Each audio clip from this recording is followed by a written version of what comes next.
one thing that I don't think that we've done a very good job in the city, and not throwing any rocks at any of our elders, but we haven't created jobs, high-wage jobs in this community for everyone.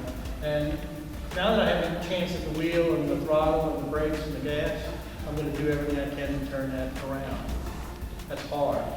That starts with even talking about education at the high school and grammar school level. But it's also talking about pharmaceutical, chemistry, it's physics, it's math.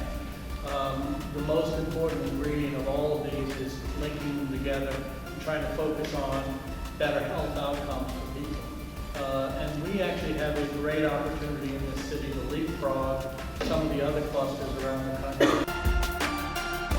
So right now we're working with about 60 different companies that come out of the universities, a total of 100 technologies, some of which are still in the universities, but we're looking to commercialize those as well. It really started by going into the university researcher labs and actually interviewing them and saying, hey, have you thought about commercializing some of the things that are coming out of your labs? And it turned out that a lot of researchers really hadn't. They were interested in publishing it and kind of getting on the tenure track. And so we kind of got them thinking about starting companies and really, making a name for themselves in terms of commercialization.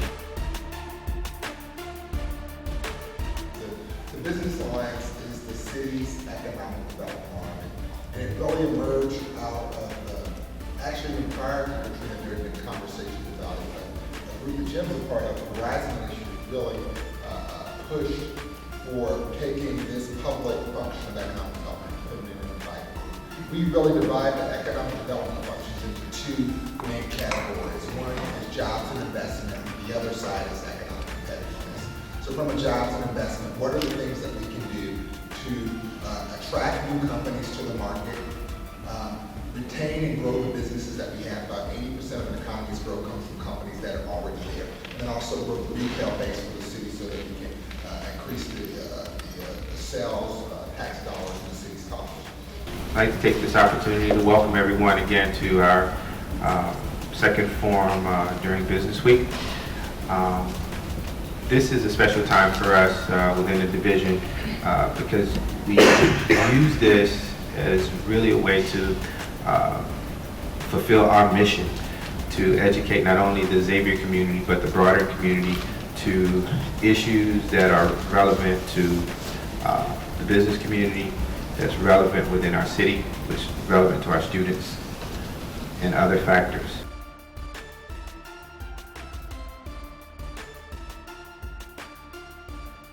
The Tech Transfer Office is responsible for protecting university technologies and then turning those technologies into products that benefit the public at large. The tech transfer industry really started in 1980 with the passage of the Bayh-Dole Act, which gave universities ownership of inventions made with federally funded research dollars. And so what came from that is the startup culture that we see a lot, we hear a lot about in the media today. I run a company called the New Orleans Bioinnovation Center, and we're what's called a business incubator. What we do is we try to bring together resources to help companies get off the ground and to grow. The idea is that you bring companies together in one location. They can help one another by sharing ideas, sharing contacts, and different insights into the way businesses should proceed.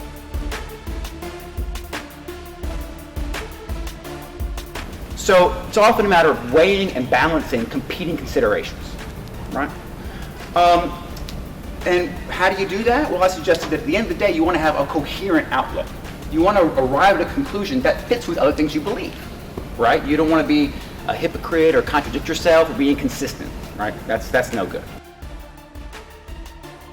Catholic Church teaching is very consistent in that in vitro fertilization, the church is against that because their rationale there is because it's creating human life apart from in a lab, which is that whole playing God. But as Dr. Creighton already pointed out with the insulin, we play God all the time. Okay, we mentioned the embryos, and if you consider those the same as a living entity.